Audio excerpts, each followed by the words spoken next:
there, Art Explorers. Today I'm going to teach you how to paint a watercolor galaxy. We're going to use a technique called wet on wet. That's where you put wet watercolors into water. And you can see how the colors blend and ooze all around. I love the result. But the trouble is, it's kind of out of your control. You have to give yourself up to the fact that if you want it to look exactly like this, you probably won't get there with wet on wet. But I'll give you some techniques and some methods to try that can make your artwork really successful. So today on Art Explorers, we're talking about wet on wet watercolor, and I'm going to show you how to paint a galaxy. On yesterday's video, I talked about how I set up my workspace, all about different kinds of supplies. So if you're wondering about that, definitely check out that episode. You'll see here I'm using some washi tape to divide a piece of watercolor paper in half. When I pull that tape off, it will leave a nice white border where the tape was. The first thing I'm doing with wet on wet is I am putting water down. You can see the water. It's hard to see, that's why I'm showing you. You can tell where the water is because it's shiny. But I'm going to put water down and then put paint into that water. That's wet on wet. I work in small sections at a time. If I get the whole piece of paper wet, then I do have a bit of a soggy mess. You can see I started with purple all around the outside, and then I'm putting dots and blue in next. Sometimes I need to move the paint around, but sometimes the water will move the paint around for me. If you remember in my setup from yesterday, I like to have 2 cups of water, one to rinse my paintbrush and one to give me some clean water. You can see why it might be important to have some clean water when I want to put fresh color down on my paper.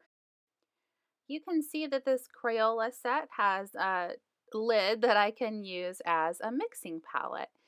So I wanted to make a little darker purple. I put a little purple onto the lid and then added some black. And then look at what a pretty color adding a little bit of that blue does. This is definitely part of an experiment. You can see I'm just sort of dabbing the color around, seeing where I might like it. You can see, especially in the bottom left-hand corner, that paint, because there's already quite a bit of water there, is sort of spreading itself out. I'm going to speed this up. Let's watch how I mix colors and add it into the paint.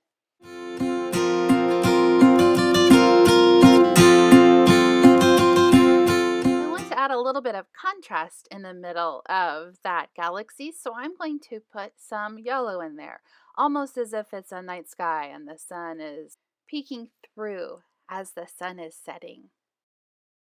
So I just dabbed some yellow into some of the water. And you can see now that I've got some colors laid in, I'm going to go back around and keep adding colors on. And the water will pull those different colors around. Like I said, sometimes it's hard to control. One of the key parts of a successful wet on wet watercolor painting, or watercolor in general, is layering up color.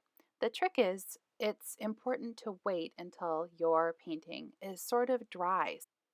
Otherwise, that black paint might turn everything pretty muddy. So you can see I added a black border around for some more mystery. It's always really fun to take the tape border off of your painting. And when I take the tape off, I pull slowly and carefully so that it doesn't rip the paper. I left the bottom border on because I knew I was going to need to protect that border on the bottom. You'll see in a minute though I made a mistake and I kind of went outside the border. I'm also going to show you how I was able to fix that a little bit. Now that my painting is totally dry, I'm going to add the trees. I'm going to show you that I did this 2 different ways. You can use watercolor paint on top of your watercolor painting, and When I do the trees, whether I'm using watercolor or the different media I'll show you in a sec, and oops, I go outside the lines right there. I make a straight line down, and then I call these zigzag trees. I just simply make it look like a zigzag. Pretty easy. The more trees and the more layers you have, the more interesting your trees look. I also try to vary the height of my trees so they're not all on the same line. Like I said, you can do this two different ways. I find sometimes that a Sharpie or a black marker almost works a little better on top of that watercolor. It makes a little darker and heavier black line. Let me speed this up so you can watch me finish.